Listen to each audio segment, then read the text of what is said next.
60 అంతస్తులు 52 లక్షల ఎస్ఎఫ్టీకి 20,000 ఖర్చు. ఎవరు అడగట్లా.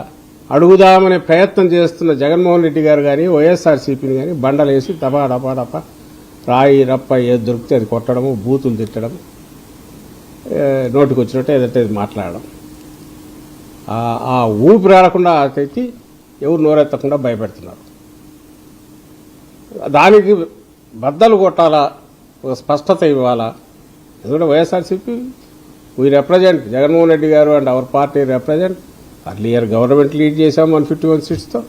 ఇప్పుడు మొన్న కూడా 40% ఓట్స్ మాకు వచ్చాయి. ఇంతమంది వాయిస్ ఇది. ఆ వాయిస్ ఈరోజు వినిపిస్తున్నారు. అండ్ రేపు రియాలిటీ ఏముంటుంది మేము వచ్చిన తర్వాత కూడా చెప్తున్నారు.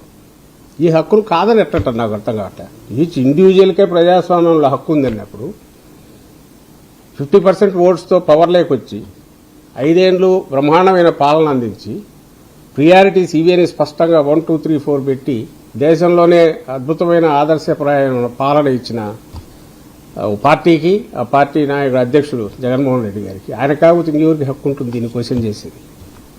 ఇప్పుడు మేము అడుగుతున్నది ఏంటంటే, జగన్మోహన్ రెడ్డి గారు ఆశిస్తున్నది, మా పార్టీ ఆశిస్తున్నది, ఈ క్వశ్చన్ మీడియా వేయాలి, ప్రతి ఒక్కరు ఆలోచించే ప్రతి ఒక్కరు వేయాలి, ప్రజలు అడగాలి.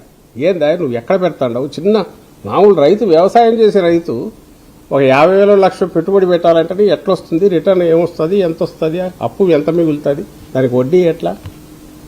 తలకాయ 1,00,000 కోట్లు పెడితే ఏది 14-19 మధ్య దీంతో 1,00,000 కోట్లు పెడితే 1,00,000 కోట్లకు 8,000 కోట్లు నీకు వడ్డీ అయితే అప్పట్లో ఆ 1,00,000 కోట్లు ఇప్పుడు కాస్ట్ పెరిగినాక వీళ్ళు రివైజ్ రేట్ల ప్రకారమే డబ్బులు అయిపోయినాయి. ఇంకా ఎంత వడ్డీ అవుతుంది? ఎన్నేళ్ళు? ఇప్పటికే మన అప్పు వీళ్ళు చేసింది 3.5 లక్షల కోట్లు. ఎవరు? మన చంద్రబాబు నాయుడు వచ్చాక 2 ఏళ్లలో మొత్తం అప్పు 7 లక్షల కోట్లు ఎంతో ఉంది. మరి స్టేట్ ఏం కావాలా? దీని మీద ఇంకో 2 లక్షల కోట్లు పడేస్తే స్టేట్ ఏం కావాలా? అడగొద్దా ఎవరు? నువ్వు అది తీసి నువ్వు 5,000 కోట్లతో చెయ్యి, మరి 10,000 కోట్లతో చెయ్యి. వద్దని ఎవరున్నారు? నువ్వు 10,000 కోట్లతో నువ్వేమీ చేయలేవని అందరికీ తెలుసు.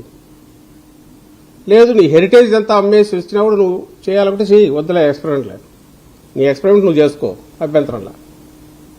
ప్రజల సొమ్ము, రాష్ట్ర సొమ్ము, రాష్ట్ర ప్రజలు కట్టే పన్నులు దేని మీద పడుతున్నావు అనేది కూడా ఏమాత్రం స్పృహ లేకుండా నీ బాధ్యతారాహిత్యంతో, చంద్రబాబు నాయుడు గారి బాధ్యతారాహిత్యంతో చేస్తున్న వీటన్నిటిని క్వశ్చన్ చేసిన వాళ్ళు ఏమో బాధ్యతారాహిత్యం అంట. రియల్ బాధ్యతారాహిత్యంతో స్టేట్ ధర్మకర్తలాగా ఉండాల్సిన వాడు దాన్ని దుర్వినియోగం చేసినవాడేమో తాను దార్శనికుడని ప్రొజెక్ట్ చేసుకుంటే ఎట్లా కుదురుతుంది? లేదు, దీనికి వైబిలిటీ ఉందంటే చెప్పమనండి. అవి కదా చెప్పాల్సింది. జగన్మోహన్ రెడ్డి గారు 1, 2, 3, 4 క్వశ్చన్స్కు ఎస్, దీంట్లో ఇది సెల్ఫ్ ఫైనాన్స్. ఎట్లా సెల్ఫ్ ఫైనాన్సా? ఎక్కడి నుంచి వస్తుంది ఫైనాన్స్? పైగా నువ్వు జీఎస్టీ కూడా వెనక్కు రీయింబర్స్ చేస్తుంది.